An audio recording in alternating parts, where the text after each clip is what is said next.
Let me give you a few examples. In the year 1000, now that, kind of like AD 2000, all the Y2K. Well, Y1K was a big deal. That year goes down as one of the most pronounced states of hysteria over the return of Christ. All members of society seemed to be affected by the prediction that the world was ending January 1st, 1000 AD.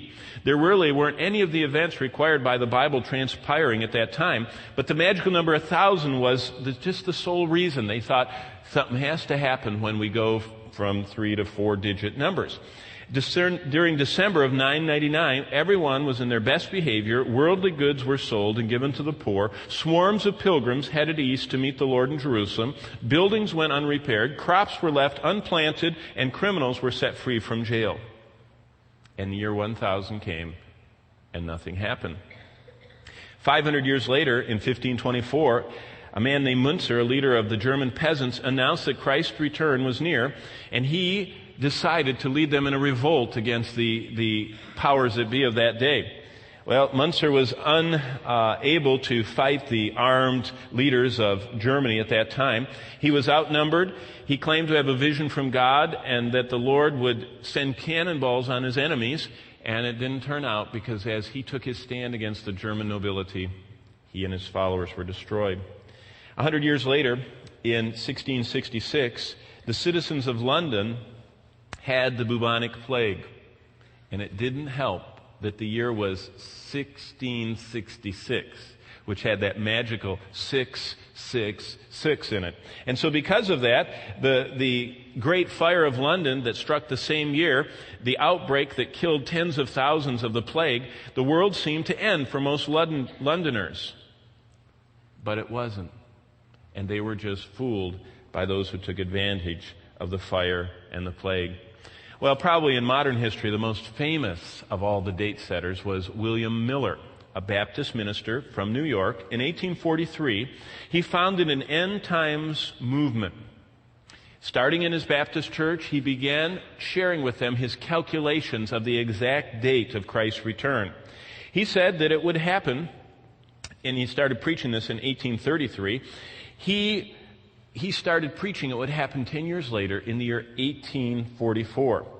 There was a spectacular meteor shower seen across the United States, which gave his movement a great push forward. Even without the help of telescopes, we were going through a cloud of debris, and there was great meteor showers that were burning up in the atmosphere. And this constant bombardment on a nightly basis helped everyone to think that Miller knew something that they didn't know. And so he said that March 21st, 1844 was the date. And as we know, that date came and went. So he recalculated and set another date, October 22nd, 1844. When this date failed, his movement collapsed. But he was unwilling to accept what the newspapers called the great disappointment. And he said that Christ began to cleanse the heavenly sanctuary on that day. And now you know what he started. The Baptist minister, William Miller, began what we know today as the Seventh-day Adventists. And of course, others perpetuated that and carried it beyond. But that's why the Seventh-day Adventists say that Christ actually did return to earth in 1844. But he is still up in the sky doing his cleansing work before he actually is seen on earth. Well, another man, a judge, a United States judge, in 1874 took the writings of William Miller, the Baptist minister who founded Seventh-day Adventism. And this judge, his name was Charles Taze Russell. You probably don't know that name, but you do know what he founded. He founded, on the basis of a Baptist minister's prophetic speculation that turned into Seventh-day Adventism, Charles Taze Russell started the Watchtower Society. You ever heard of them? They were founded on biblical prophecy. Far from it today. Their public studies through Judge Russell started the Watchtower Bible and Tract Society, saying that Christ would return to the earth in 1874. So basically what he said is William Miller was just off by 30 years. And so 1874, he would have his visible return coming, and that he would actually get to the earth. In other words, they said in 1874 you would begin seeing the sign of the Son of Man in the sky.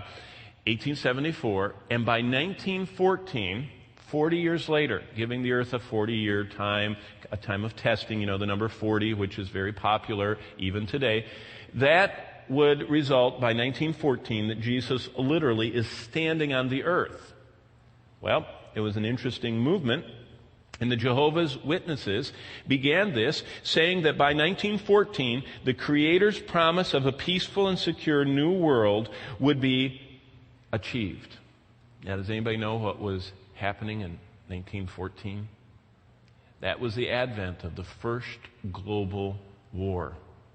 The gas, the trenches, the machine guns, the barbed wire, the advent of aerial combat was World War I. And when Russell said that by 1914 Jesus would be on earth and utopia would start, the world was quite disappointed, because by 1914 the world was in the throes of the First World War, which didn't end until 1918.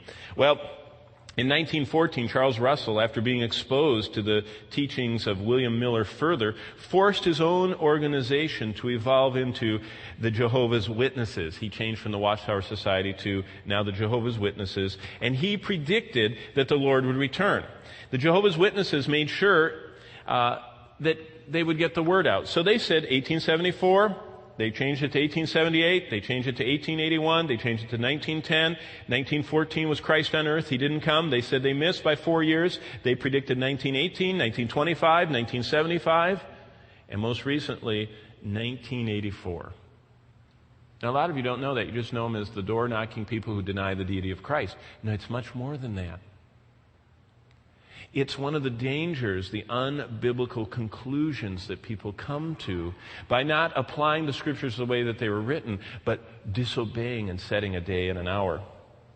Well, in 1984, they withdrew after their date expired. The Jehovah's Witnesses International withdrew that date, and they became the most predicting group on the planet. No one has predicted more times the return of Christ and missed it than the Watchtower Society of the Jehovah's Witnesses. But not to be outdone, in 1988, a contemporary failed speculator was Edgar Putzina.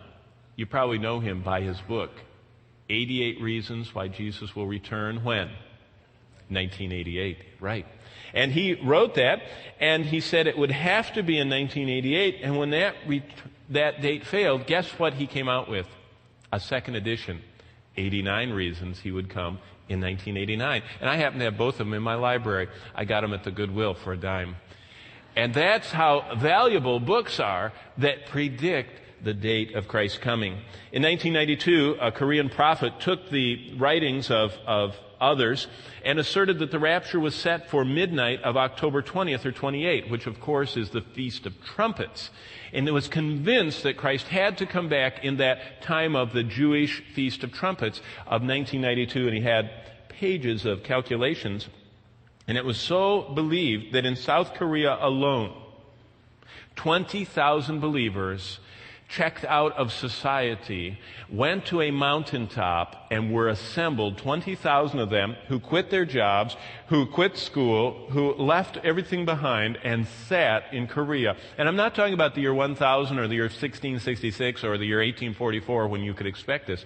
But in 1992, 20,000 Koreans on public television were seen praying and waiting at the top of a hill for Jesus Christ's return. And they sat there from October 20th to the 28th and became a public spectacle of the folly of date setting. Well, Sir Isaac Newton has the only date now that's still standing. He was Britain's greatest scientist. He spent 50 years writing 4,500 pages trying to predict the end of the world. And the most definitive date he set for the apocalypse was one of the scraps of paper they found after his death. And it had the year 2060. Amazing.